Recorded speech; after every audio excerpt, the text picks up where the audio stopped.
ॐ त्वमेव साक्षात् श्रीमहालक्ष्मी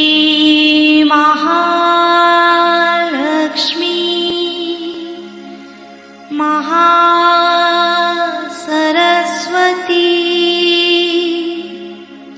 महाकाली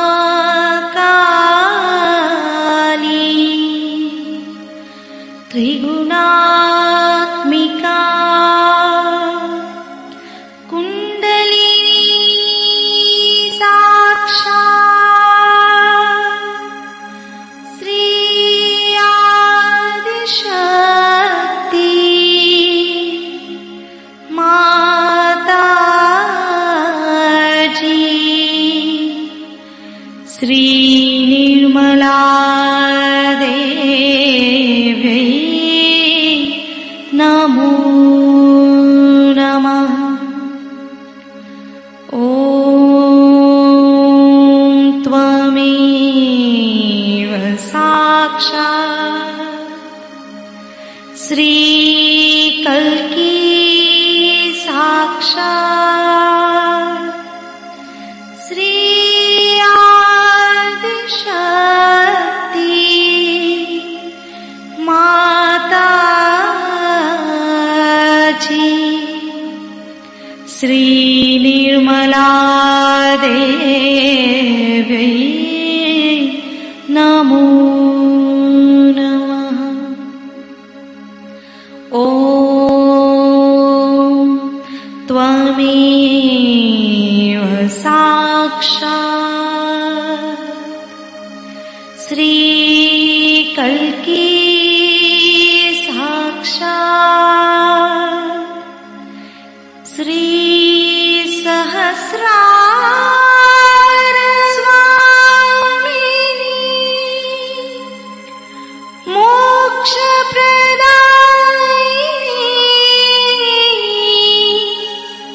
माताजी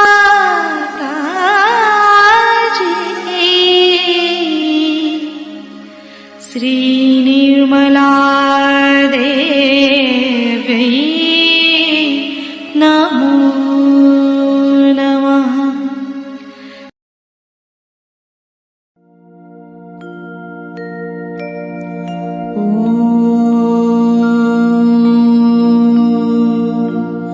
तमेव साक्षात् श्री गणेश साक्षात् श्री आदिशक्ति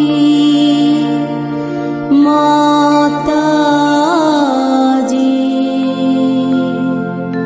श्री निर्मला देवी नमो नमः।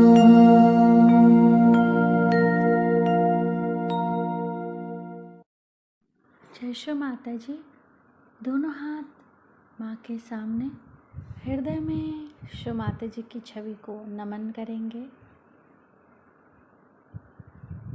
संपूर्ण चित्त बीचों बीच हृदय में माँ की छवि को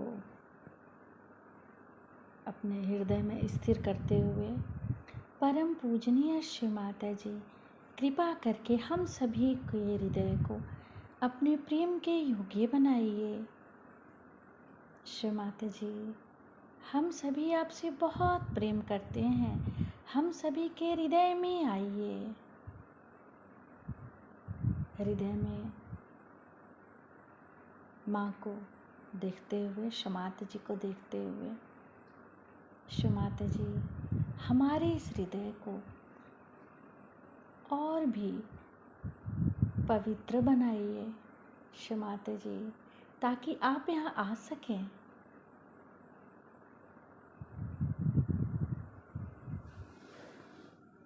धीरे धीरे अपने संपूर्ण चित्त को दोनों हाथों पे, एक एक अंगुलियों पे, श्री माता जी हम सबको क्षमा कर दीजिए, हम सभी अज्ञानी हैं।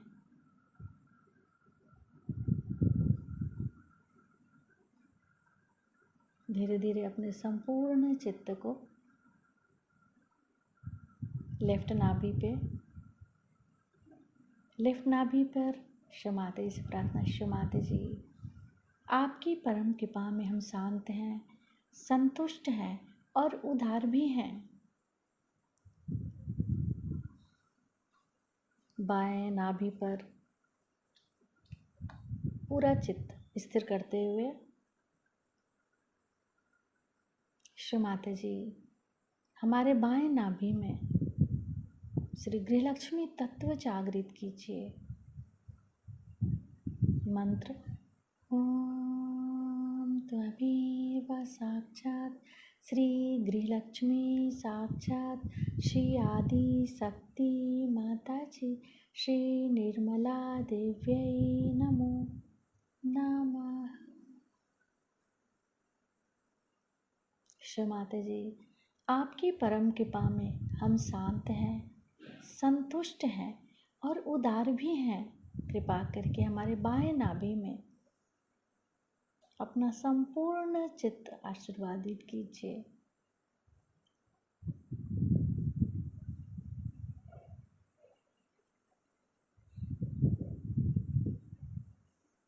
बाएं नाभि पर ही अपने संपूर्ण चित्त को रखते हुए क्लॉकवाइज घुमाएंगे चित्त को।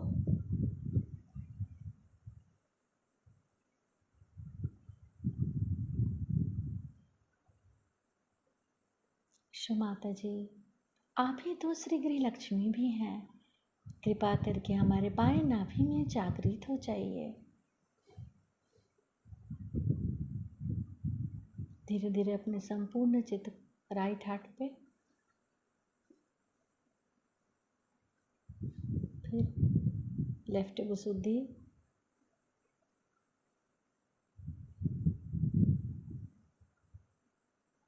लेफ्ट आज्ञा, सहस्त्रार। सहस्त्रार पर माँ से प्रार्थना। क्षमाते जी, हम आपकी अमृतवाणी को सुन सके ऐसी कृपा कीजिए। मैंने आपसे बताया था पहले भाषणों में, पहली चीज जो तो सहयोग के लिए जरूरी है वो है प्रेम। जो आदमी प्रेम नहीं कर सकता वो सहयोग में उतर नहीं सकता। और प्रेम का भी मैं आपसे थोड़ा बहुत बताया था। उसके बाद मैंने कहा था पवित्रता। जो आदमी पवित्रता की भावना नहीं रखता है वो भी आदमी सहयोग में उतर नहीं सकता।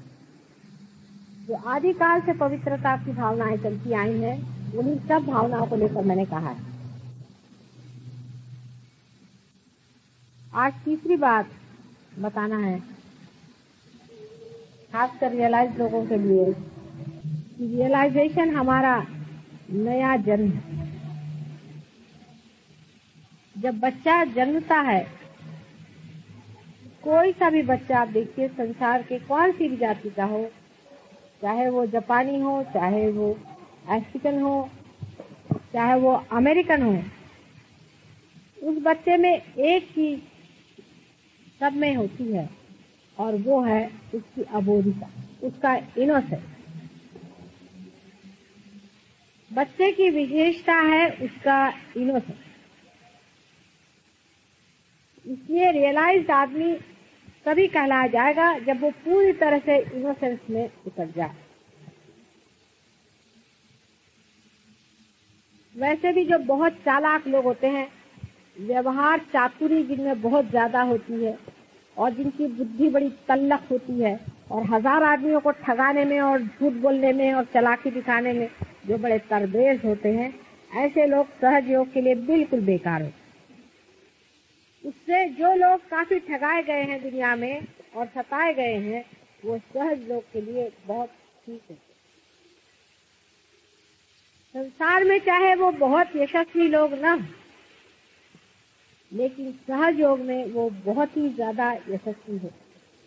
अबोधिता एक बहुत बड़ी देन, ये भी जन्म जन्मांतर की खोज से ही मनुष्य पाता है। आप देखिएगा बहुत से बुजुर्ग लोग भी बहुत ही अबोध होते हैं, बहुत भोले भाले सीधे साधे, और बहुत से छोटे बच्चे भी बड़े चालाक धूर्त थे। आजकल के जमाने में जो आदमी 2-4 पैसे में किसी को ठग मारे वो सबसे बड़ा यशस्वी आदमी समझा जाए। एक उदाहरण के तौर पर, जैसे एक हमारे रिश्तेदार थे, तो हम उनके घर गए तो वो बड़े अपने को बड़े भारी आदमी समझते हैं और वो बड़े विद्वान समझते हैं अपने को, बहुत ज्यादा उनका व्यवहार करते हैं। और बीवी बेचारी अनपढ़, इसको वो कुछ खास समझते नहीं, सोचते बेवकूफ है, ये सारा हमारा पैसा लुटा देगी। और एक परले दर्जे के कंजूस है। अब उनके घर हम गए तो बताने लगे बड़े इससे कि साहब मैंने देखिए ये जो जमीन है, ये मकान है, ये पूरा किराए पर ले लिया और 30 साल पहले 40 साल पहले लिया था और इसका मैं सिर्फ 100 रुपये किराया दूँ और ये सारी जमीन मेरे कब्जे में और किसी की मजाल नहीं कोई हाथ लगाए। बैठे हुए आराम, न उस जमीन में कुछ जाते हैं न कुछ नहीं, 1 करोड़ जमीन लेकर के बैठे हुए हैं इसी पर दावा लगाकर। और पहले मेरी उल्लू बीवी है, इसकी वजह से मुश्किल न जाने आज कितने महल में खड़ा किया होता, अभी किराए के मकान में रहा। उसको 3-4 गाली देने में भी उनको कोई हल नहीं था। लेकिन ये तो हमारे रिश्ते में हमारे जेठ होते थे तो हम चुपचाप बैठे रहे, हमने कहा भी क्या बोले। उसके बाद उनकी जो बीवी थी वो बेचारी चुपचाप सुन के रह जाती। इतने में एक आदमी आया, वो कहने लगा कि साहब देखिए मैं घर मालिक की ओर से आया हूँ और घर मालकिन कह रही है कि आपके यहाँ इतनी इमली के पेड़ हैं, उसमें से इस इमली का उन्हें इमली बहुत पसंद आती है, तो आप कहिए तो हम 2 रुपया आपको देते हैं और आप हमें थोड़ी इमली दे दीजिए। ये बिगड़ गए, वाह क्या सोचते 2 रुपए की इमली कहाँ से आएगी, 5 रुपए दो तो देंगे। काफी झकझक करी। उसके बाद अपनी बीवी से कह खबरदार ये आदमी ऊपर न चढ़ने पाए, यहाँ की इमली न उतारने पाए। उसके बेचारे के 100 रुपए के मकान में वो बेचारे के रह रहे हैं, उसको कम से कम कुछ नहीं तो 3-4 हजार रुपए का नुकसान कर रहे हैं। पहले बड़ा पैसे वाला है, दे सकता है सब कुछ। आप कहना अभी ऐसा लो आने वाला है, ये घर मेरा ही हो जाने वाला है, मेरा इस पे कब्जा होने वाला है, इसकी वो इंतजार में है, पता नहीं कैसे।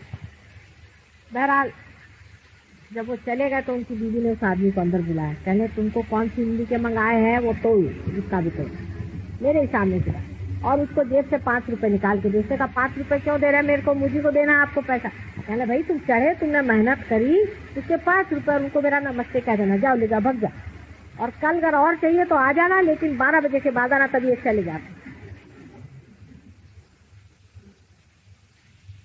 तो उसने ये जवाब दिया कि मैं तो इंतजार में था कि कब सीखेंगे तो मैं भी तोड़ूंगा, मैं आपको तो जानता हूँ।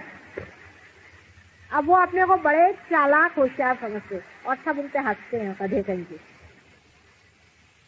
इस तरह के जो अक्लमंद लोग हैं, जो अपने को बड़े चालाक और होशियार और झूठ बोलना जैसे लंच फंड करना, इसमें जो अपने को बड़े होशियार समझते हैं, ये सब होशियारी जो है जहाँ के तहाँ रह जाए और ऐसों का सहयोग नहीं होने वाला।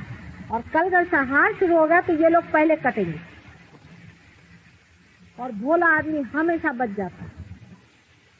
भोले आदमी में बड़ी विशेषताएं होती। मैं स्वयं बहुत भोली हूँ, बहुत लोग मुझे कहते हैं कि मेरे घर में तो सब लोग मुझसे परेशान मेरे भोलेपन। मैंने हमारे घर में ऐसा हुआ एक दिन कि हम दिल्ली में रहते थे, तब की बात है, बहुत साल पहले की। तो एक बाजार गए थे, दिल्ली के बाजार में। वहाँ एक आदमी आया, बेचारा मुझसे कहने लगा कि मुझे बहुत चोट लग गई है और मुझे समझ नहीं आता मैं कैसे करूँ, मैं कैसे जीऊँगा। तो कहते चलो मोटर में बैठे, उसको घर ले आए। घर पे लाए तो उसको हमने मलम पट्टी करी, और वैसे भी हमें तो जरूरत है मलम पट्टी करने, यूँ हाथ वाथ फेरा, बेचारा ठीक हो गया। उसको बड़ा मेरे लिए प्रेम हो गया और वो इतनी सुबह से शाम तक 4 बजे मैं उठी थी, वो भी 4 बजे उठ करके तब से जो घर में मेहनत करेंगे। लेकिन हमारे घर के लोग बहुत व्यवहार चातुर है, उनका पता नहीं कहाँ से चोट खा के आया है, कोई हो सकता है डाकू होगा। मैंने कहा होगा डाकू तक, अब तो बदल गया है ना, अब तो उसका कितना स्वभाव बदल गया है। मैंने कहा उसको विश्वास तो करके देखो। क्या लगे कि नहीं नहीं इसको तो पुलिस में देना होगा, पुलिस से पता करना चाहिए। रोज उसके पीछे सब लोग लगे रहे, हमारे भाई साहब भी थे, मेरे हस्बैंड भी थे, और भी लोग, सब लोग मुझसे कहने इनकी कॉन्फ्रेंस हो कि उसको बिठाना ही चाहिए पुलिस में। मैंने कहा भाई माफ कर दो एक बार, देखो अगर चोरी करना तो कर ही लेगा, नहीं होगा तो ठीक है, ऐसी कौन सी बात है। ऐसा कौन हमारे पास बड़ा धन घर के अंदर पड़ा हो। तो उनके पीछे ये लोग पड़े। उस दिन एक दिन शादी में हम लोग गए तो उसको बाहर बिठा के गए, अंदर घर में नहीं तो चोरी कर जाएगा, फलाना होगा, ढिकाना होगा। मैंने कहा अच्छा। उस दिन हम ठीक कुछ जेवर पहन के गए थे। रात को 2 बजे करीब आए, सब थक गए थे, तो मेरे हस्बैंड भी सो गए, वो मेरे भाई भी सो गए और मैं भी सो गई। तो मैंने जेवर उठा करके ऐसे बाथरूम में रख दिया। तब तो कुछ सोच नहीं रहा कि चोर वोर घर में है। जब सवेरे उठे तो हमारे हस्बैंड के पैर के चप्पल गायब, जूता देख रहे हैं जूता गायब, उनका देखा तो उधर से पर्स गायब, वहाँ से आगे गए तो उनका कोट गायब, आगे चले मेरे भाई साहब जो थे उनके 500 रुपए गायब, उनका जूता गायब, उनका कोट गायब, उनका न जाने एक बक्सा की बक्सा ही खाली। और मेरे इतने महंगे जेवर वहाँ पड़े हुए थे, खानदानी हमारे जेवर, एक चीज को उसने छुआ नहीं। उनके सब चीजें उठा के वो भागता बना, क्योंकि उनके लिए वो डाकू था और मेरे लिए वो कुछ भी नहीं। मेरा सब सामान छोड़ गया और इन सब चीजें लेके चंपत हो गया। तो वो लोग कहने लगे कि ये अच्छे रहे साहब, हमने तो कुछ किया नहीं। हमने कहा तुम उनकी जान को लगे हुए थे ना, तो तुम पुलिस में जाओ, पुलिस में जाओ। तो देखो उस पर विश्वास करते, हम घर पे भी नौकरों पे करके देखते, विश्वास करें, विश्वास करें। हम विश्वास इसलिए नहीं करते क्योंकि हमारा अपने ऊपर विश्वास है, दुनिया में सब पे विश्वास है। जितना हम विश्वास करना सीखेंगे उतना ही इंसान आपको विश्वास करे। लाख में से एक आध आपको ठगेगा, असल में हमको तो कोई ठग ही नहीं पाता। ठगना भी चाहता ठग नहीं जाता, ठगता नहीं है। और हम पाते क्या, 2-4 रुपया ही ना, ठग के क्या पाते हैं, कौन सी गठरी, 5 की तो गठरी पाते हैं। इतनी होशियारी करने वाले लोग, मुझसे यहाँ पर भी बहुत से लोग ऐसे हैं, मुझसे होशियारी दिखाते, कुछ ऐसे पढ़ाते हैं बातें इधर उधर की। जितनी मैं बोली हूँ उतना ही मेरा जो अंदर का है ना वो बड़ा घाघ है। मैं किसी चक्कर में नहीं आ सकती, बड़ा मुश्किल है मुझे कोई चक्कर में डाल। अब कोई कहे कि ये चीज है वो चीज है, चक्कर में नहीं आने वाली। हालांकि मैं हूँ बहुत सीधी। इसकी वजह ये है कि जो आदमी रियलाइज होता है और जो अपने चित्त में ही दिल में लिए बैठा है वो कहीं उलझता ही नहीं। आपने मेरे साथ चालाकी की, वो दिव्य जो है घुमा देगा उधर से मेरे को। कोई आदमी चालाकी करेगा भी मेरे साथ, वो फट से मुझे घुमा देगा। इसका एक और उदाहरण दिया है। रामकृष्ण परमहंस की पत्नी, दोनों आदमी एक बार जंगल में जा, तो ये बिल्कुल भोली भाली सी बेचारी जंगल में से आ रहे थे। तो जंगल में से आते आते ऐसा हुआ कि रामकृष्ण तो आगे चले गए, पीछे रह गए। तो चोरों ने सोचा चलो कोई औरत मिल गई, पकड़ो इसको, तो उसके साथ हो लिया। तो उनका भाई तुम आ गए, अच्छा हो गए, तुम्हारे दामाद जो वो सामने चले गए और मैं अकेली रह गई। चलो तुम मेरे भाई आ गए, मेरे बाप आ गए, बड़ा अच्छा हो गया, मेरे लिए तो कुछ आराम हो गया। नहीं तो मैं तो सोच रही थी अकेले में मैं रास्ता कैसे ढूंढूंगी। चलो भाई तुम्हारा क्या नाम है, अच्छा तुम मेरे भैया हो, तुम मेरे बाप हो। वो लोग कहने हम तो इसको पकड़ के नहीं जाए और ये तो हमको बाप भाई बना देंगे। उसके सीधेपन और भोलेपन से इतने रीच है, उसको अपने घर ले गए और जिंदगी भर उसको अपनी लड़की की तरह से बनाया और रामकृष्ण को अपने दामाद जैसे। वो चोर और डाकू लोग भी प्यार पहचानते हैं, सांप और शेर और गीदड़ ये सब प्यार पहचानते हैं, क्योंकि शेर अपने बच्चे को नहीं खाता, सांप अपने बच्चे को नहीं काटता। अगर हम भी सांप हो जाए तो क्या सांप हमें नहीं पहचानेगा? भोलापन हमेशा मदद करता है और जो आदमी भोला होता है उसको दुनिया हमेशा मदद। और एक उसका मॉडर्न एक उदाहरण, एक साथ कस्टम में सारे थे भोले भाले, बोलते बहुत से भोले लोग, जरा बोलते भी ज्यादा है कभी कभी, क्योंकि उनमें चालाकी नहीं होती ना, अंदर में घुसते जैसे बैठे नहीं रहते, कभी बोलते हैं कभी नहीं बोलते। मतलब ये जरूरी नहीं कि हर एक भोला आदमी होता है, चालाक भी कभी कभी बड़बड़ाते हैं बहुत। तो ये जो भोलापन था इस आदमी का, यह आकर के उसको बताने लग गया कि अरे साहब मैं गया था वहाँ से मैंने लाया हूँ कैमरा। वो कस्टम ऑफिसर को बताता, अमेरिका से आया और कस्टम ऑफिसर को बताता है कि कैमरा लाया हुआ, ऐसा कैमरा हिंदुस्तान में नहीं होगा, तुम देख लो, तुमको देखना है, मैंने तुमको दिखाया। यहाँ लोग तो छिपाते अपना कैमरा, फिर उससे बताने लगे कि मैं वहाँ से मालूम मेरे को डायमंड रिंग में लेके आया, वहाँ से तुमको देखना है, देखो मैं लाया हूँ। तो वो जो इतने भोलेपन से बोलने लग गया तो कस्टम ऑफिसर ने सोचा कि ये यही डिंग मार रहा है, ये लाया होगा कहाँ के मुझे बेवकूफ बना रहा है, नहीं तो जो असली हीरा लाया होगा वो ऐसी बात क्यों करेगा। तो कहा भैया तू जा मेरा संदर्भ से।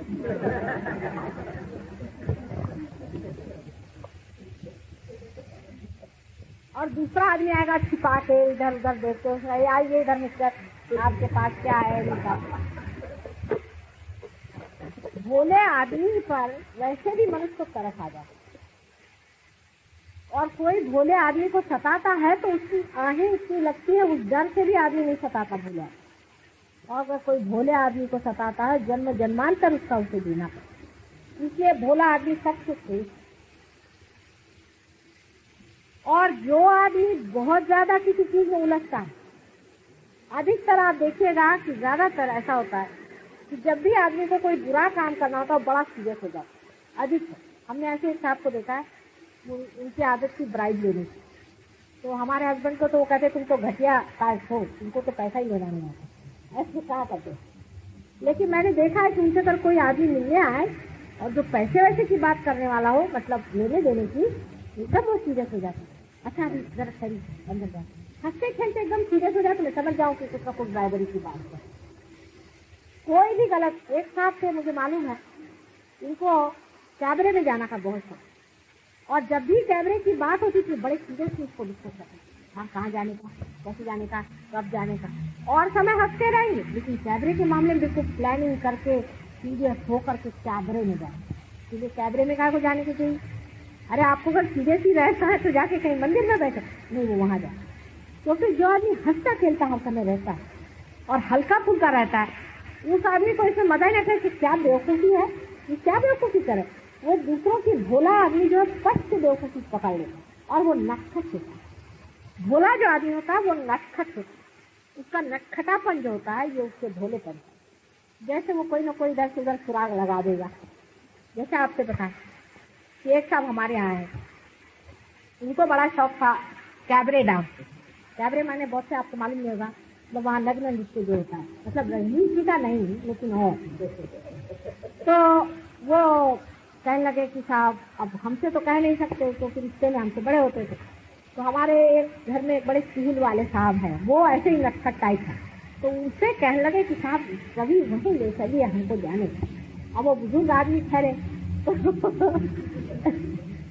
शैतान बहुत है ना, वो ले गया पुलिस थाने में उनको उतार दिया। तो वहाँ टैक्सी में ले गया, वहाँ छोड़ दिया, कहना मैं तो आऊंगा नहीं, आप यहाँ चले जाइए। अब वो बेचारे भेज चले गए। वहाँ जाकर के देखते सब पुलिस वाले थे। फिर उन्होंने सोचा बेचारे आए थे देहात से, उनको तो मालूम नहीं था कहाँ कैसे होता। तो पुलिस बाहर लगती होगी, ऐसी जगह जरूर पुलिस होती है, ऐसी जगह जहाँ ऐसे धंधे होते हैं वहाँ पुलिस लगती है, लगनी पड़ती। तो उन्होंने सोचा कि इसलिए यहाँ पुलिस है। अंदर गए तो लोगों ने कहा साहब आपको कोई कंप्लेंट है? नहीं, कहना वो जरा हमको तो उन्होंने कहा क्या अब आप समझ लीजिए जो बात है। तो उन्होंने कहा आखिर क्या बात आप चाह रहे हैं? मैंने साहब अब क्यों मजाक कर रहे हैं, जिस चीज के लिए जिस जगह बनी वहीं हम आए, चले तो फिर आइए सीधे हवालात में। हवालात में, और कहने लगे चाहिए आप हवालात में, आपको किसी ने पहुंचा दिया। ऐसे उनको बेवकूफ बनाया जाता। ये जो अपनी विषय की ओर दौड़ने की वृत्ति है, ये आदमी को चालाक है, क्योंकि उसको छिपाने के लिए आदमी जरूर चालाक बनता है। विषय की ओर दौड़ने की जो अपनी प्रवृत्तियां हैं, बार बार विषय की ओर जो प्रवृत्ति दौड़ती है, उसको रियलाइजेशन के बाद हम समझते और देख सकते, अरे वाह बेवकूफ राम चले जा रहे हैं, वहां कहाँ चले जा रहे हैं। अपनी ओर हम देख सकते हैं, अपनी बेवकूफियां देख सकते हैं, अपने साथ खिलवाड़ भी कर सकते हैं, अपने साथ नटखट खाना कर सकते हैं, बहुत अपने साथ हम खेल कर सकते हैं और देख सकते हैं कि किस बेवकूफी में फंसे हैं।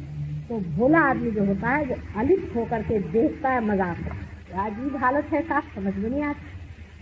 ये भोलेपन की निशानियां हैं कि भोला आदमी जो होता है उसका चित्त कहीं ऐसा दौड़ता है, वो अपने भोलेपन में अंदर। जैसे छोटे बच्चे, उनको आप अगर कैबरे डांस तो छोड़िए, आप किसी हिप्पी से मिला दीजिए, जोर जोर से रोना शुरू कर दे, उनको बाल वाल देख के एकदम वो रोना शुरू कर देती है। क्या आप अगर किसी कैबरे डांस में छोटे बच्चे से लीजिए तो बहुत जोर से रोते। आप कोशिश करके देखिए, अगर किसी समझदार बच्चे को आप ले जाए, 3-4 साल के बच्चे को, तो वो जोर जोर से रोना शुरू कर देगा कि ये क्या करना। बच्चे की आप हालत देखिए कि अगर उसके सामने कोई भी विक्षिप्तता होती है तो इससे और वो पहले रोने लगता है, और या तो उसको समझ नहीं आता, आँख फाड़ के दिखता है कि ये क्या है, या दूसरा काम बच्चे ये करते हैं कि कोई सी भी बात है सीधी सीधी चले, उनमें कोई लगाव छिपाव दुराव कभी नहीं। ऐसे कोई बच्चे चुप भी हैं लेकिन वो हर एक चीज को देखते रहते हैं। जैसे एक बार किसी ने कहा अपने बच्चे से कि वो साहब आ रहे हैं लेकिन खाते हैं घोड़े जैसे। तो अब इन्होंने वो सुन लिया, अपने पत्नी से उन्होंने कहा, उनसे तो कहा नहीं कुछ। जब वो आके बैठे तो उनकी शक्ल जाके देखे बार बार ऐसे। उसके बाद कह रहे हैं मम्मी ये तो घोड़े जैसे नहीं खाते, तुम तो कह रहे घोड़े जैसे खाते। माने उसमें उनको कोई ये नहीं लगा कि भाई मैं कुछ बुरी बात कर रहा हूँ या अच्छी बात कह रही हूँ, कुछ दुख देने वाली बात कर। उनको जो फैक्ट लिखा वो उन्होंने कहा, सीधी सीधी बात उन्होंने कह दी ये बात। और बच्चों में ये समझ आ जाती है किसी तरह से कि ये किस तरह से कर रहे हैं, उनका क्या ढंग है, सबकी नकल उतारेंगे। बच्चों में आदत होती है, नकल उतारने वाला आदमी भी एक तरह से भोला होता है, क्योंकि वो भी नकल तभी उतार सकता है जबकि वो साक्षी। और खासकर अगर वो अपनी नकल उतार सके तो सबसे बढ़िया। जो आदमी में अपने ऊपर हंस सकता है वो सबसे भोला आदमी। जो अपनी बेवकूफ़ी की हंस सके, वाह क्या कहें हमने भी ये कहा, हम भी ये करा। ऐसा जो आदमी कहता है वो अपने से अलग हटा हुआ अपने को। आप लोग भी जो रियलाइज ये करें, अपनी और नजर करें कि क्या आप दौड़े चले जा रहे हैं, क्या पहने, तोंद आपकी निकली हुई है, बाल आपके सफाचे टूट गए, जा कहाँ रहे आप, जेब में पैसा नहीं है, आपकी नजर कहाँ पड़ जाए, बार बार आपकी नजर कहाँ उठ रही है, आपका चित्त कहाँ जा रहा है। रियलाइजेशन के बाद में जो आदमी इसमें लगन से आता है वो सत्संगति ये सज्जनों की संगति को जोड़ता है।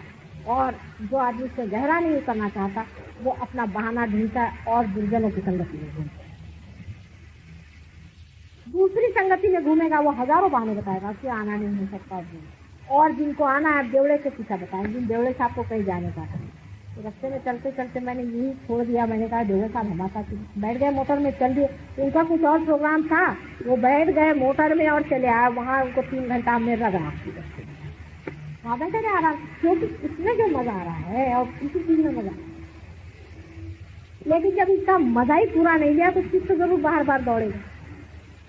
आज कहाँ गए थे, आज पार्टी में रहते, क्यों था तो जाना ही पड़ा, बाकी इसमें ऐसा था तो इसमें ऐसा। और जो लोग यहाँ रोज आते हैं उनका क्या हो गया, उनको सज्जनों की संगति में, विषयों की बातों में अब इसको जाता ही उलझता नहीं, इंटरेस्ट नहीं आता। भागो, प्रोग्राम है भागो, वहाँ सज्जनों का मेला बैठा, सत्संगति में, गुरुओं के संगति में बैठ करके जो मजा आएगा वो वहाँ क्या मजा आने वाला है। यहाँ की जो चीज की चली आ रही है जो दिखाई नहीं देती, जो हमको दिखाई नहीं दे रही लेकिन आ रही है, यहाँ पे बरस रही है सबके ऊपर में, हम पीछे चले जा रहे हैं उस परमात्मा की रूप को। वहाँ मजा आएगा। माता जी आया है चाहे नहीं है, फिर एक दूसरे रियलाइज आदमी को मिलने में जो मजा आता है, अरे चलिए ऐसा लगता है। और वही जो भूत वाला है तो बापू इधर करो। लेकिन जो लोग पूरी तरह से अभी इसमें उतरे नहीं है वो अभी भूतों की तरफ ही गए। करना पड़ता है, जाना पड़ता है, बोलना पड़ता, कुछ जाना नहीं पड़ता और करना नहीं पड़ता और देखना नहीं पड़ता। अगर आपको आपका चित्त यहाँ है तो आप झक मार के आएंगे। कल अगर आप शराबी है तो आप शराब खाने नहीं पाएंगे। और अगर आप रियलाइज है तो आप सत्संगों को दूसरी चीज और जगह आपको जाने से मतलब, जब मजा का सारा अर्थ ही यहाँ पर है तो और जगह घूमने से मतलब। घर में लोग चिल्लाते, शराबी को लोग कितने चिल्लाते हैं, सारा पैसा फूटता है, शराब मत पी, ये न कर वो न कर। वो छोड़ता है कि अपनी बोतल घर में नहीं तो बाहर नहीं तो दोस्त के घर में। सीधी चीज एक रमी खेलने वाला आदमी देख लीजिए, जो रमी खेलता है उसकी दीदी चिल्लाने लग गई तो वो अपने घर में जाके खेलेगा। वहां पर नहीं वो चिल्लाने लगे तो जाकर के चौपाटी पे बैठ के खेलेगा। वहाँ पुलिस पकड़ेगी तो और कहीं जाकर के खेलेगा। वो छोड़ने वाला नहीं, इसकी भी लत लगनी चाहिए। जब लत लग गई तो फिर कोई चीज में मजा नहीं आता। बस यही बात, यही सोचना, यही बोलना, यही करना, जिससे मिला उससे। तो लोग कहते हैं यार तुम्हारे तो माता जी से हम बोर हो गए, लेकिन आप बोर नहीं होने हैं। आप कहीं चलो तो देखो तो क्या बात है। तो कोई किसी की भी बात कहेगा आप ये कहेंगे नहीं भाई पहले चलेगा, पहले उसे देखो। ये सबकी बात तो बाद में होती है, हमने पाया हुआ, हमने जरूर जाना है। और सारे घर वालों को भी आप बताइए। घर वाले तो आपका पसंद कर नहीं सकते जब तक वो लोग पार नहीं। इसमें नाराजगी की गुस्से में क्या मजा करना चाहिए, थोड़ी उनके साथ करना चाहिए। इसमें कोई भी गुस्सा होने की बात नहीं। एक बार हमारे यहाँ ऐसा ही हो गया कि एक साहब हमारे ऊपर गुस्सा हो गए, कहने लगे कि आप बार बार जाती हो, उन्होंने उठा सामान फेंकना शुरू किया तो हमने भी सामान फेंकना शुरू किया। तो ये क्या तो सामान बटोरी है तो मैं भी बटोरती हूँ सामान बटोरना शुरू किया, हमने बटोर लिया। हमने कहा देखेगा आपको जिस चीज़ का शौक है आप करके, हमें इस चीज़ का शौक है हम करते, वो तो आप रोके चाहे नहीं रोकिए, हमें तो जाना होगा ही, और चाहे हम यहाँ भी बैठे रहे चित्त तो हमारा नहीं। जब इसका मजा लग गया, अब नाटक वाले देखिए जिनको नाटक का शौक होता है, चाहे जेब में 7 रुपया नहीं भी हो तो 3 रुपया का टिकट लेकर के भी जाएंगे नाटक। हर जगह आप अपना शौक पैसा दे करके पूरा करते हैं, और ये बिन पैसे का इतना बड़ा शौक, तो वो नया नया सीखने के अंदर क्या मजा आता है अंदर में भी, दूसरों में बच जाने में जो मजा आता है। और किसी लोग हजारों रुपया खर्च करते हैं, इसको दान कर रहे हैं, उसको दान करें, दान कमेटी बनाएंगे, यहाँ से बिहार जाके दान कर रहे हैं, बांग्लादेश, अरे यही दान हो रहा है बस। अभी छोटा सा बच्चा है, इसको लग गई लत, इसकी छुटने वाली लागी ना ही छुटे, पर लगनी तो चाहिए, वो जबान में लगती नहीं, क्योंकि आपका दिल और आपकी इच्छा पे थोड़े दिन तक इसकी चटक बैठनी चाहिए। जो इसका मजा है वो तो गहराई में जाकर देंगे, और वो तभी होता है कि आदमी इतना भोला हो जाता है, कोई कुछ बकता रहे कुछ कहता रहे वो अपनी धुन में चलता है, वो भोलेपन से ही बच जाता है। इसका जो भोलापन है साथ भी इससे बच जाता है, और आदमी भोला तो तभी होता है जब परमात्मा के हवाले, क्योंकि उसका सब प्लानिंग करने वाला वो बैठा, सब देखने वाला वो बैठा। बच्चा क्यों भोला होता है? क्योंकि उससे वो माँ के हवाले है।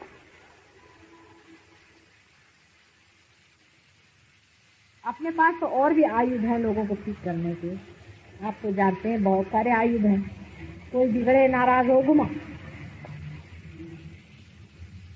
लेकिन अपने ऊपर पहले घुमा ली। हो सकता है कि आप ही अपने दिमाग से अभी फारिग नहीं, अपना ही दिमाग आपको समझा रहा है ये नहीं हुआ तो ये नहीं, ऐसा नहीं। जब बिल्कुल सब शांत हो जाए, मुंबई में कोई सिनेमा न चलता हो, कोई पार्टी नहीं होती हो, कोई शादी न होती हो, घर में कोई मेहमान न हो, ऐसा दिन तो मेरे ख्याल से अष्टग्रह मिलने पर भी ना आवे। उस दिन हम पहुंचे तो फिर वैसा ही आप पाएंगे भी। जितनी अंदर से मुमुक्षुता आस्था सीखेगी, और उसके और देखना पड़ेगा है अंदर, इसके बगैर आप पार होने वाले नहीं। पिछले जन्म की है,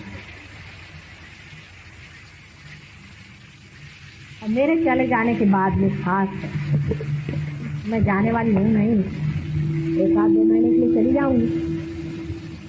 मेरी तो जिद है ही, जब तक हिम्मत है तब तक जिद है ही। देखिए आप क्या होता, लेकिन आप लोगों में से भी ऐसे कितने लोग हैं इस बात को सोचते,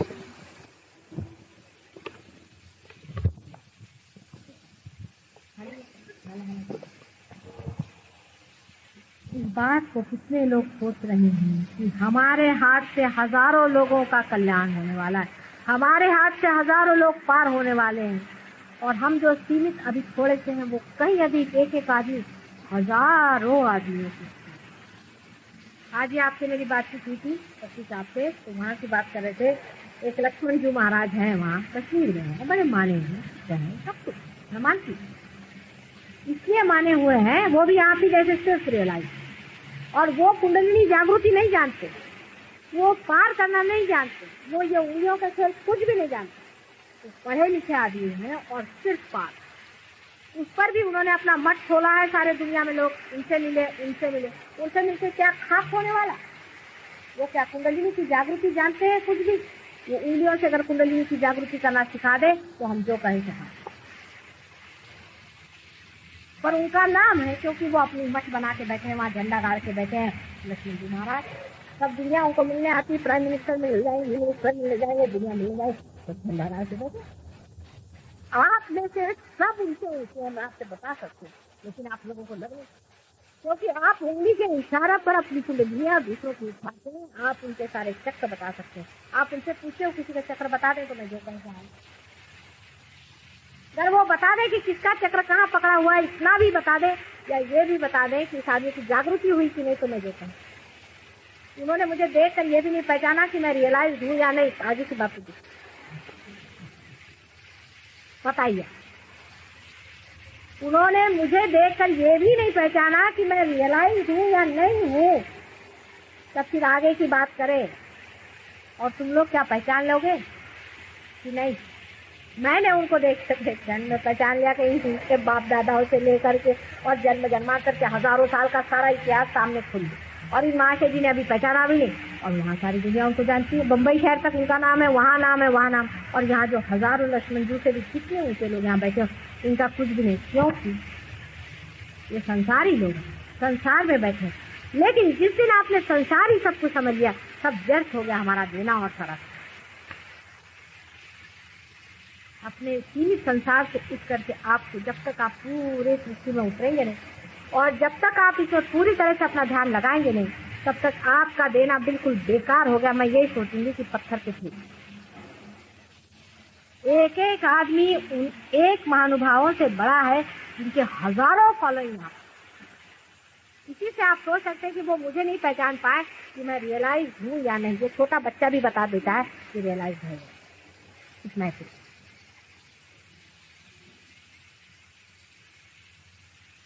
लेकिन ऐसे आदमी स्थिति में हजारों आदमी, फिर ऐसे भी लोग हैं कि जो बिल्कुल ही रियलाइज को छोड़े, जिनकी जागृति भी नहीं, उनके पीछे में झंडा लगा के बैठे हुए हैं, मार ये लगा के बैठे हो। ये साहब बहुत बड़े आदमी, कल कर मेरे सामने है तो होएगा उनका, और कुछ नहीं, और आपके सामने भी होएगा। ऐसे हैं बोले, जरा सा हाथ आप करते हैं, कुंडली में उनकी जरा चढ़ा के ऐसे देखते रहे, ऐसे ऐसे चलेगा। आप लोग सब जानते हैं, इसीलिए नटखट बना जाता है। भोला आदमी सब कुछ जान जाता है, इसलिए वो नटखट हो जाता है, और ये नटखटपना हम लोग यहाँ करते रहते हैं। आपने देखा है, सब आप लोग थोड़े थोड़े नटखट हो गए, थोड़े थोड़े आप नटखट हो गए हैं। कैसे किसी के ऊपर से भगाते हैं और उड़ाते हैं और हटाते हैं, और क्या क्या मजा आपका, कितना मजा हम लोग का। मजे की तो होली है थी। लेकिन जो अपने को बहुत ज्यादा अक्लमंद समझे बैठे हैं और अपने को बड़े भारी आदमी समझे बैठे हैं, और जो कहते हैं कि हमारा हम झंडा गाड़ करके हम बड़े बड़े साधु बाबा हो गए, आपको कोई जरूरत नहीं ऐसी झूठी बात पर विश्वास करने का। जब आपके पास सच्चाई है, आप जानते हैं, आपके हाथ से आप पता। जब जान लिया किसी आदमी को कि ये ऐसा है तो खत्म काम। जब वो आपसे नीचे ही है तो आपका क्या मतलब है उसके सामने झुकने, उसकी तरफ दौड़ने। इसका मतलब यह है कि रियलाइजेशन में आप अपने चित्त पे ध्यान नहीं, जब चित्त पे जरा भी ध्यान आप दें तो देखिएगा कि चित्त विषय की ओर दौड़ रहा है, उसके मैस्मरिज्म में या उसके धड़क धड़क में, उसकी आर्टिफिशियलिटी में हम। क्योंकि बोला आदमी आर्टिफिशियलिटी जानता है, वो सबके सामने अपने साथ भी पता है, उसमें कृत्रिमता बिल्कुल नहीं है, उसमें कृत्रिमता बिल्कुल है, सारी कृत्रिमता एकदम गिर जाएगी। यानी ये भी कृत्रिमता कि हम कुछ हैं, हम फलाने हैं, हम हिंदू हैं, मुसलमान हैं, ये सब कृत्रिम। हम क्या हैं तो अब आप समझ गए, हम सिर्फ आत्मज हैं, रियलाइज। हम सब एक ही धागे से बंधे हुए जान रहे हैं, और लहर के ऊपर में साथ साथ उठते हैं, साथ साथ सब एक साथ। मैं किसी को कहती हूँ कि आओ, शुरू में ऐसा है शराब खाने का भी एडवर्टीजमेंट देना पड़ता है कि भैया आओ, वहाँ एक ढोल पीट के आदमी कहता है आओ आओ, यहाँ शराब सस्ती मिलती है, एक बार आओगे, थोड़ा चस्का लगेगा भैया तो ठीक होएगा। चस्का लगने की बात है, तब फिर सारे प्रश्न सॉल्व हो जाते हैं। शराबी से पूछो, मैं तो ऐसे ऐसे गरीब लोगों को शराब पीते देख के बड़ा हंसती। हमारा नौकर है, वो थोड़ी शराब पीता है, तो लंदन जाने का तो इनका तुम्हारा तो शराब का रिश्ता नहीं हो, ये पी पा के आएंगे। तो मैंने कहा देखो शराब मेरे घर में चल नहीं सकती, देखो तुम पहले माता जी देखिए भाई, बात ये है कि लंदन में तो मैं पीऊंगा। तो मैंने कहा आप यहीं बैठी, पहले वो रोकना बहुत मुश्किल जाएगा मेरा। मैंने कहा रुकवा मैं दूंगी, लेकिन तुमको प्रॉमिस करना होगा कि तुम मेरे साथ चलो। क्या बड़ा मुश्किल, माता जी ले जाओ तो ले जाओ, नहीं तो शराब वहाँ, मैं तो सच्चा आदमी है, शराब तो नहीं, तो मेरा तेरा चल नहीं सकता, मैं इधर जलूंगी तो इधर शराब पी क्या चलने नहीं आए, तो यही रहेगी सीधी बात, हिसाब किताब ठीक है। तो तेरे को पीना है तो वहाँ नहीं चलता, अगर तेरा काबू हो कर मेरा काबू नहीं। ऐसा ही आप कहते कि अब मेरा काबू नहीं, मैं दूसरा ही हो गया, अब मेरा काबू कहाँ रह गया, अब तो मैं इसी में बहा चला। धीरे धीरे देखना घर वाले भी आपके व्यवहार से देखें आश्चर्य।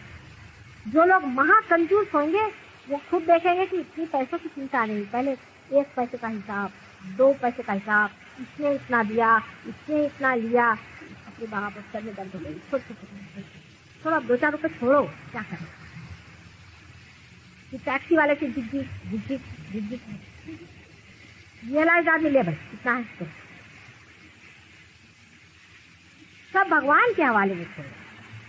धीरे धीरे उस आदमी में इतना भोलापन आ जाता है, पूरी तरह से भोला, बिल्कुल भोला। मैंने जैसे छोटा बालक होता है, उसका सब कुछ माँ पे छूटा हुआ है। वो रोता है तभी जब उसको भूख लगती है, उसकी माँ उसको दूध देगी ही, क्योंकि वो बच्चा पूरी तरह से अपने माँ पर है। जो बच्चा अपने ऊपर थोड़ा सा माँ कहते थे जा तो कमा और खा, लेकिन जो बच्चा पूरी तरह से इस माँ पर है, जो पूरी तरह से अपनी माँ पर छोड़े हुए हैं, उसको कोई चिंता नहीं।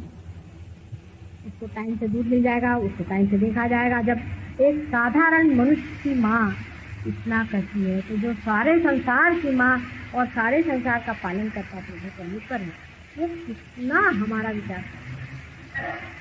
मैंने आपसे बहुत बार कहा है कि रियलाइजेशन में आपसे दिव्यता है। दिव्यता जो है वो देखने वाले देव भी आपके साथ लगे रहते, देवताएं आपके साथ घूमते। ये आपको शायद पता नहीं कि हर एक के ऊपर में 50 देवता मंडरा रहे, 50 देवता आपकी रक्षण करेंगे क्षण क्षण क्षण। लेकिन जब देखेंगे कि आप अपने से लगा कर हैं, तो छोड़ करके भाग जाएंगे, सीखने वाले आपकी दिव्यता खो जाए। वाइब्रेशन का रुकना ही माने दिव्यता का खो जाना है। लेकिन जहाँ वाइब्रेशन आते हैं वहीं उसकी सुगंध फैलती है, वहीं देवता लोग हैं, और वहीं देवता लोग आकर के और आपको मर जाएंगे। जैसे सुगंध बंद हुई भाग, उनका काम ये है जैसे कि फूलों पर मधुकर मंडराते हैं, ऐसे देवताओं का काम है कि आपके करना, और आप ही का काम है। मनुष्य ही को ये कार्य करने का है, और मनुष्य जितना ही अपने को भोलापन में रखे, जितने साथी में रखे, देखते रहे कि ये काम करने में हम क्या चालाकी बरतें। जरा देखा, हाँ चलिए चालाकी करने, अपने से कहिए हाँ मित्र चले चालाकी करने। हंसी आई जैसे वाह वाह क्या चालाकी कर रहे हैं, एकदम उसका एंटीडोट पता चल जाएगा। क्या आपको फौरन पता चल जाएगा कि इसका इस चालाकी स्वभाव का हमारा इलाज क्या है। ये चालाकी सिखाते, हमें भी लोग आकर बड़ी चालाकी से बात करते हैं, हम भी बिल्कुल भोले बन के सब सुनाते रहो, सुनाते रहो। क्या चालाकी करेंगे आप बात, क्या चालाकी कर लेंगे आप, हमको दे ही क्या सकते हैं जो हमारे साथ आप करेंगे।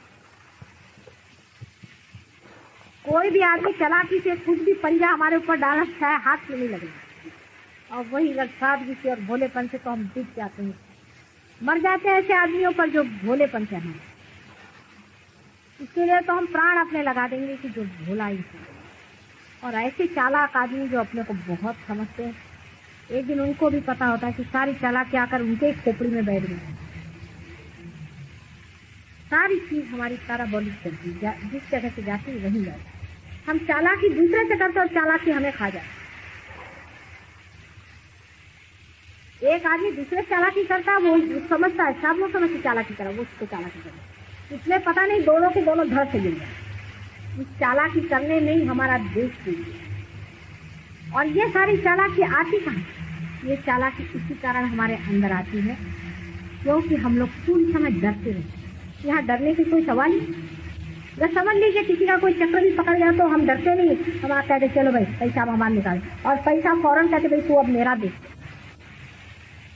पर अगर हमारे पास अगर कोई गड़बड़ हो घर में बात, तो हम किसी पड़ोसी से जाके नहीं बताएंगे, छिपा लेंगे दरवाजे के अंदर कि भाई इससे ना कहो, हाँ लड़की का ऐसा हो गया, मेहरबानी से किसी से मत कहना, क्योंकि हम दूसरे से डरते।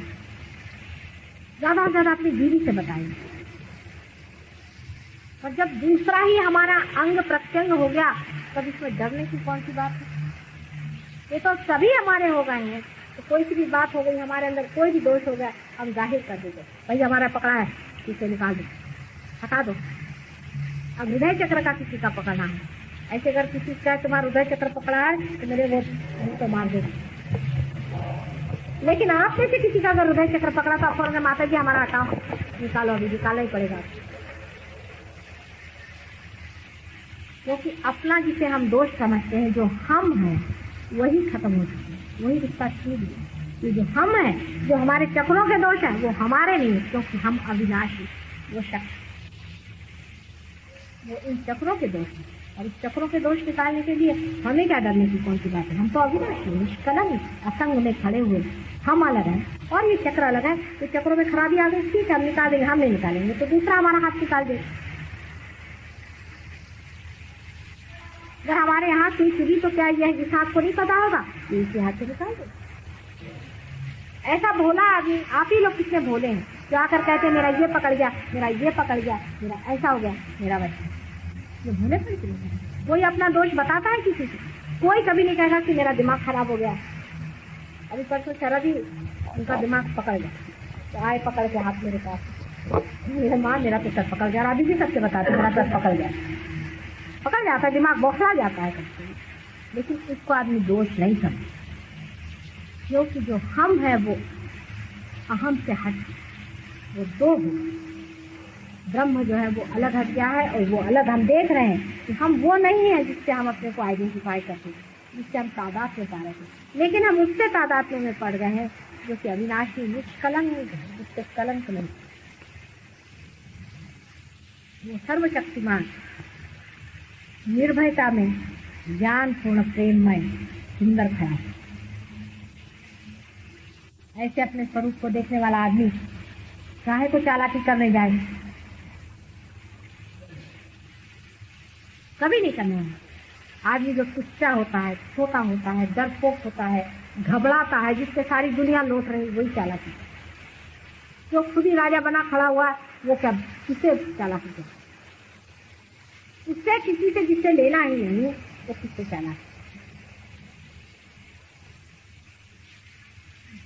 आप अपने पर देखें कि जब भी आप कोई कार्य करते हैं, कभी कभी लोग कहते हैं माता जी हम आपके लिए ये तो चांद सितारे तोड़ना, भाई छोड़ो इतना बड़ा लंबा चौड़ा पैसा। लेकिन जब करने पे आता है तो देखते कि छोटी बात में फिसल जाए, छोटी सी बात में फिसल जाए। वजह क्या कि रिलेटिवली सब चीज चलती है, एब्सोल्यूट में नहीं चलती, किसी न किसी चीज के साथ जुड़ के चलती। ये भैया मेरा लड़का ठीक हो जाए तो नहीं, बस गए आप काम। मेरा घर बार ठीक हो जाए तो, मेरे लड़की की शादी हो जाए तब मैं आऊंगा ध्यान में, गए आप काम। तो मेरे लड़की की शादी हो गई करी ना आपका ठीक है, हम फिर भी भाषा बोल गए, मैं शादी होगी ना आप आएंगे। वो कहते हैं ना 100 मन तेल हुई है ना राधा नची है, वो बात। ऐसे संकल्प विकल्प वही मन करता है जो पूरी तरह रियलाइजेशन कभी मजा नहीं सकता।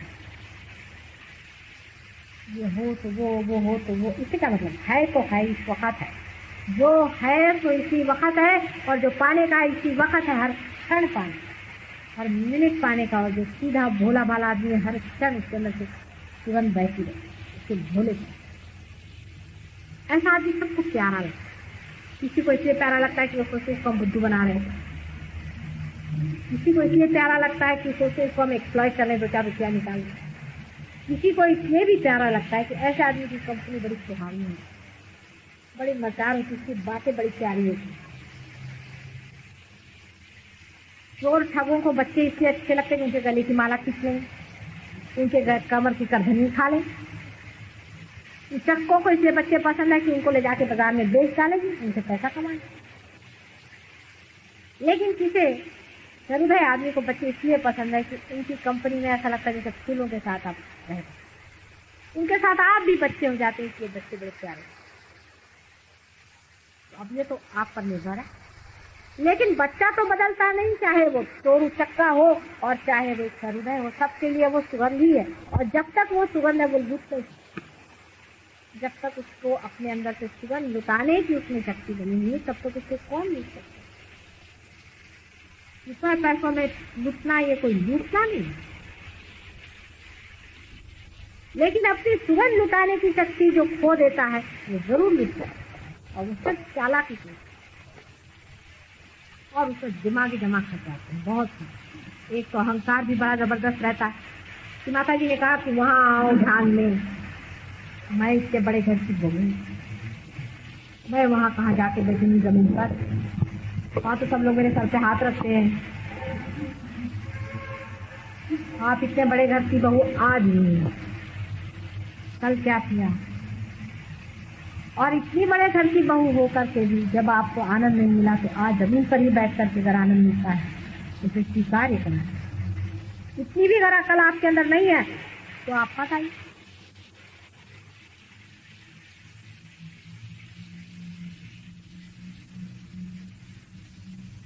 भोले आदमी में अहंकार नहीं है, उसको अहंकार होता ही नहीं। अहंकार की क्या मालूम है उसको पता नहीं रहता अहंकार की। उसको बोलो जमीन पे बैठ जाए ना बैठ जाए, उसको बोले यहाँ बैठ जाए, उसका कभी भी अहंकार नहीं दिखता है। आप लोगों का अगर कहीं भी अहंकार दिखे तो समझना चाहिए रियलाइजेशन थोड़ा कच्चा है, दोनों कोई पकड़ा आ जाना यहाँ पर दिखाने के लिए। माता जी कुछ चीज पकड़, छोटी सी चीज में लोगों का अहंकार दिख जाए। जैसे अभी वो ट्रेन में बैठते बैठे एक आदमी मेरे पास बैठ जाए, इधर बैठे, दूसरा उधर बैठा, उन्होंने हमको पास में नहीं बिठाया। ऐसी छोटी छोटी चीज पर अगर आपका अहंकार टूटता है तो ये सोच लेना चाहिए कि हम रियलाइजेशन में अभी पूरे खरे उतरे नहीं है। क्योंकि आपने मुझे देखा है, मुझे कुछ समझता नहीं, हालांकि मैं बहुतों का अहंकार दुखाती हूँ क्योंकि मैं एकदम बेवकूफ इंसान हूँ। मुझे प्रोटोकॉल बिल्कुल नहीं आता, कुछ भी प्रोटोकॉल मुझे कतई नहीं आता है, जीवन भर नहीं आया और अब कभी आने नहीं आया कि इनको ऐसा करना चाहिए, इनसे ऐसी बात करनी चाहिए, इनको ये कहना चाहिए, कोई आए उसको एकदम बहुत ये करना चाहिए। मैं तो किसी को भी गले से भी लगा लेती हूँ और कभी किसी को झाड़ भी देती हूँ, किसी कुछ भी करती हूँ।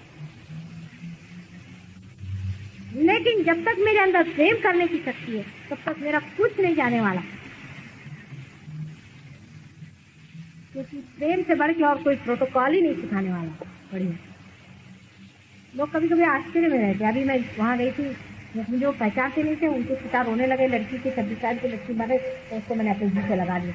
वो भी आदमी है, बहुत चक्कर आ गई थी, औरत में से है एकदम से ऊपर वो रोने लगे, यहाँ पर सड़क पे रोने लगे। तो वो सब कुछ जो कुछ सोचा साचा जाता है वो सब चालाकी। ये क्या कहेंगे, क्योंकि हम ऐसा सोचते कहेंगे, कहने लोग क्या कहेंगे, जो मैं हूँ तो मैं ही रहूंगी। किसी के कहने न कहने से कोई बदलने नहीं वाला, किसी के बकने से कोई बदलता नहीं। कोई कुछ भी बकता रहे, बकने से कोई बदलता। जो आप है वो आप ही है, लेकिन इतना जरूर होना चाहिए आप अपने से सच्चाई रखें, आप अपने साथ झूठ न बरतें, आप अपने दिमाग में चक्कर न चलाएं, चालाकी न करें अपने ही साथ। हम असल में अपने को ठगते रहते सुबह से शाम। देखते रहिए आप अपने को किस तरह से करते, तब आपका मन बताएगा कि हाँ मैं बड़ा ठगू हूँ, अपने को ठग रहा हूँ। वाह अरे क्या कह, असली ठगू हूँ मैं अपने को ठग रहा।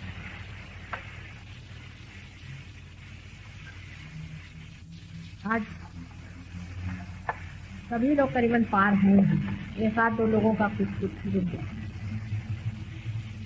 अब जब वाइब्रेशन रुक गए हैं, इसको चलाने का बहुत सा तरीका आप ही लोगों ने खोज निकाला। जैसे फोटो पे कैसा करना चाहिए, किस तरह से कहाँ पर क्या देना चाहिए, कैसे पहचाना चाहिए, कौन सा चक्र बैठा हुआ है। जैसे कि आपके अगर हाथ में वाइब्रेशन नहीं आ रहे तो कोई ना कोई उंगली चक कीजिए आप, इससे आपको पता हो जाना चाहिए।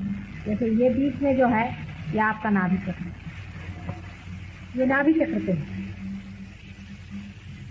फिर ये जो चक्र है विशुद्धि चक्र, फिर ये चक्र आज्ञा चक्र, और ये चक्र स्वाधिष्ठान चक्र, और ये आपका अनाहत चक्र है जो सबसे छोटी हुई है अनाहत, क्योंकि नाजुक है ना और सबसे भोला होता है। हृदय में जो वास करता है सबसे भोला है। श्री शंकर सबसे भोले, क्योंकि हृदय ही है, हृदय बिल्कुल भोला भाला है। मतलब उनको ये भी नहीं हो सकता, राक्षसों को तब तो उन्होंने वरदान दे के रखे हैं मुझे सताने के लिए, लेकिन है भोला आदमी को ये भी नहीं हो सकता कि मैं किसको वरदान दे रहा। अपनी बीवी को उठा करके दे दिया उन्होंने रावण। ऐसे भोले शंकर जी हृदय में वास करते, उनको कौन ठग सकता। शंकर जी को कोई ठग ले तो वो बीवी को ले गए, लेकिन बच गई ना उनकी बीवी, तो ले जा सका। और वो जो भी बोलते हैं वरदान भी देते, उससे लूप खोल जरूर बच जाता है। तो उनके भोलेपन से वो तो बेचारे अपना पूरा देते हैं आशीर्वाद, लेकिन उसमें एक न एक कोई गड़बड़ ऐसी छूट जाती कि जिससे वो मर जाता आदमी। नरसिंह अवतार में आप जानते हैं उन्होंने वरदान दिया हुआ था, इसमें पकड़ आ गई, मारे। रावण को वरदान दिया, मारे। कंस को वरदान दिया था, मारे गए। नरकासुर महिषासुर सब मारे गए, वरदान दिए हुए, उनके वरदान के लूप खोल भी ये शंकर जी के भोलेपन का ही निशान है। और उनका जो नटखटपना है विष्णु जी में, इसे इनका कॉम्बिनेशन अच्छा चलते रहता, शंकर जी और विष्णु जी का बड़ा बढ़िया कॉम्बिनेशन। और जब तक वो बैठे हो आपको चिंता की कोई बात नहीं, कभी आप शंकर जी बन जाइए, कभी आप विष्णु जी बन जाइए।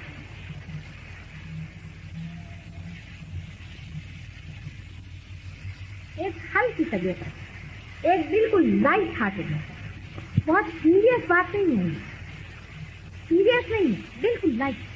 अपने मन को एकदम लाइट रखें। छोटे बच्चे को हल्के चीजें, अभी अगर एरोप्लेन आए उधर देखेंगे, इधर आए उधर देखेंगे, उधर कोई गया उसको देखेंगे, हर एक चीज को। एरोप्लेन हमारे यहाँ आता है हजारों बार, जितने बार एरोप्लेन आएगा सब बच्चे बाहर दौड़ करके बाय बाय एरोप्लेन। उसका समुद्र का पानी आता है 2 बार, जितने बार समुद्र का पानी आएगा उसके बाद सब बच्चे दौड़ के जाएंगे, उसको ग्रीस करेंगे, फिर लौट जाएंगे। कहीं भी कोई हलचल हो जाए दौड़।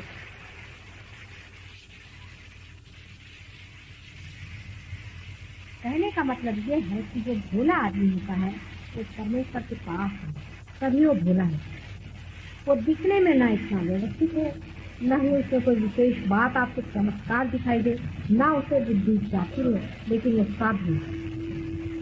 और ऐसा आदमी हमारे सहयोग के लिए बेस्ट है। जो भोला सीधा सादा सरल आदमी होता है। और अधिकतर मैंने ये भी देखा कि जो जीनियस लोग होते हैं, बड़े विद्वान, वो भी बड़े भोले। मैं मिली हूँ कुछ लोगों से, मुझे कभी कभी उससे भोले बनते ऐसा ये आता है कि इतनी भोली जैसे बात करेंगे कि लगता है कि जैसे कोई छोटा बच्चा हो।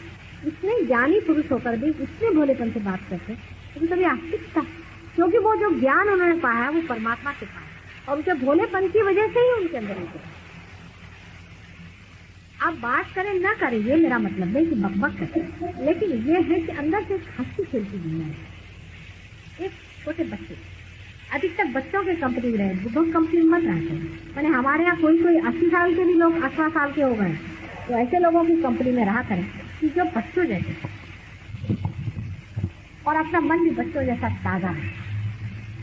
इससे सहज योग में बड़ी मदद रहेगी, आदमी आगे बढ़ता है।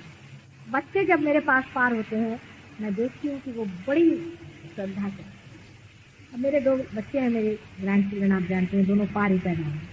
रोज घर में झगड़ा के पूजा में भी जाने का मांगते हैं, पूजा में भी जाने का। मुझे लगता है कि दोनों मेरे गोद में यहाँ बैठ जाएंगे, इससे बेहतर ये कि उनका रोज सवेरे उठ करके, देखिए छोटे बच्चे 1.5 साल के 2 साल, रोज सवेरे उठ करके दोनों पैर के नीचे में हाथ रखते और सब लगा करके आधा घंटा में, कौन बच्चा रहेगा दूध पिए बगैर? वो पिए बगैर उनका होता ही नहीं, जैसे कि दूध से भी ज्यादा जरूरी चीज है पैर। और आके पड़ी है, फिर कहेंगे अब उनको मैंने बड़ी वाली बताया कि इसको कुंडलिनी करते, कुंडलिनी पर पैर रखो। और छोटी वाली जैसे उनके हम हाथ रखेंगे, कभी यूं कभी यूं, अभी उस दिन अपनी कभी यूं, अभी उस दिन अपनी उनकी नौकरानी थी, इसलिए तुमसे गरम गरम आता है, जाओ नानी के पैर पकड़ो, बड़ी वाली को। और उनको लगन है, नानी हमको पूजा में ले जाए, रात दिन नानी हमको पूजा में। अब वो छोटे छोटे बच्चों को तो जिसको बिस्किट चॉकलेट अच्छे लगते, चॉकलेट नहीं चाहिए, कुछ नहीं चाहिए, बस पूजा में ले जाए। जैसा बच्चा अपनी माँ चाहिए, उसको कुछ दुनिया की चीजों उसकी माँ चली जाए तो होता है, ऐसे ही वो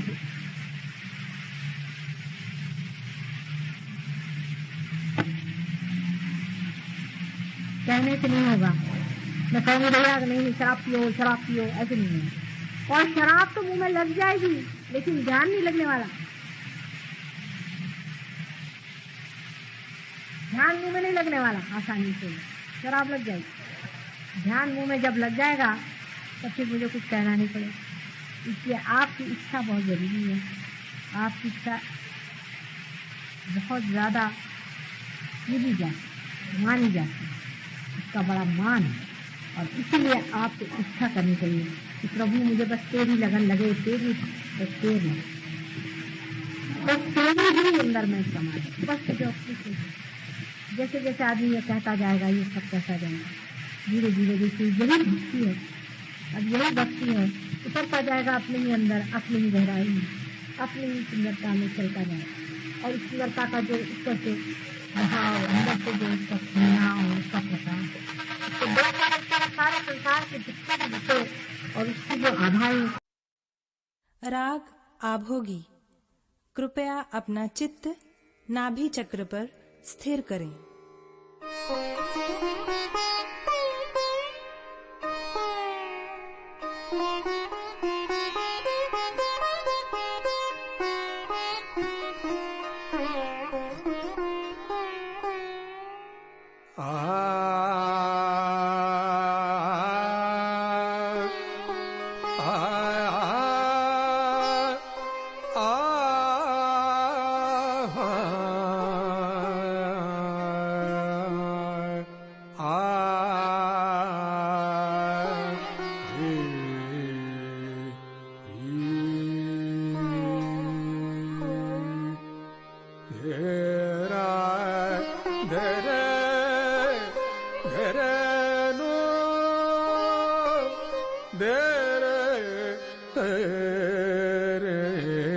ध्यान धरो माँ का ध्यान धरो माँ का ध्यान धरो, निर्मल ध्यान धरो माँ का ध्यान धरो, ध्यान धरो, निर्मल ध्यान धरो माँ का ध्यान धरो, ध्यान माँ का ध्यान धरो, निर्मल ध्यान धरो। तुम हो दाता ध्यान,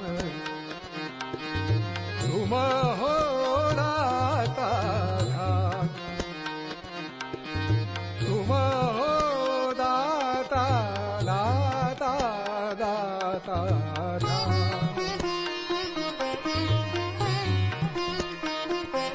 ध्यान धरो, ध्यान धरो, ध्यान धरो, धरो धरो ध्यान, ध्यान धरो माँ का ध्यान धरो, ध्यान धरो, ध्यान धरो,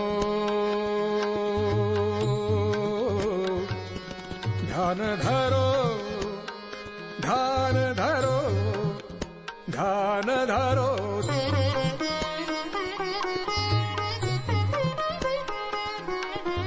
ध्यान धरो, ध्यान धरो, धो धो ध्यान धरो,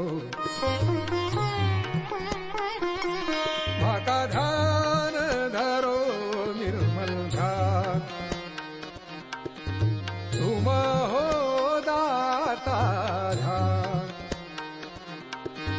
तुम हो दाता ध्यान, ध्यान धरो, ध्यान धरो, धरो ध्यान, माँ का ध्यान धरो।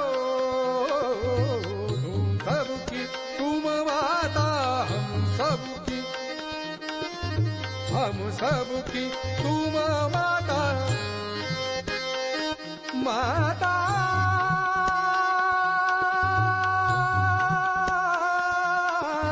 हम सबकी माता, माता हम सबकी माता,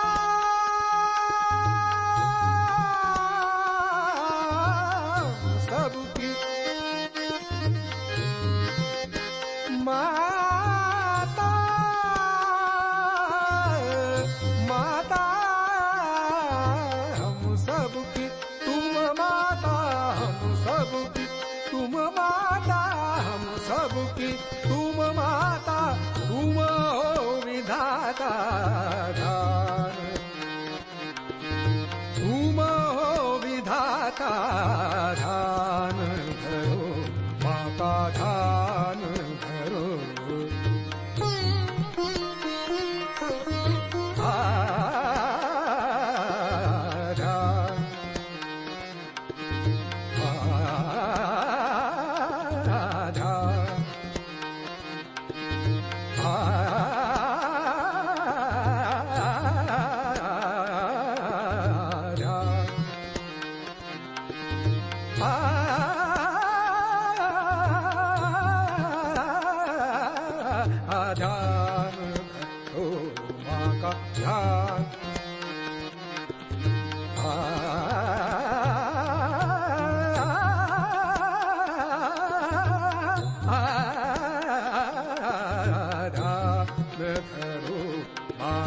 ध्यान करो, माँ का ध्यान।